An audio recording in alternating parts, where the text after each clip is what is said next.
Hello, in this video I'm gonna show you how you can use emojis and add them to the channel names on Discord. So first of all, in order to change the channel name, we have to right click on the channel and then we have edit channel option. So let's go over here.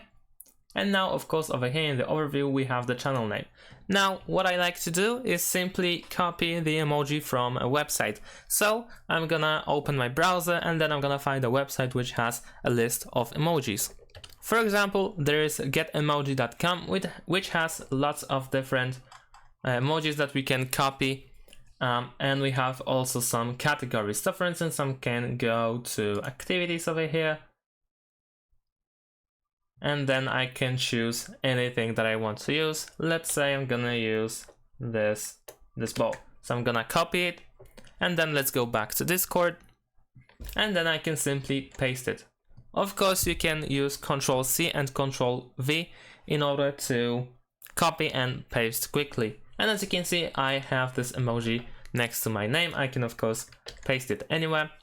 And after that, all I need to do is save changes at the bottom. Now I can close it, and as you can see, my channel name uses the emojis.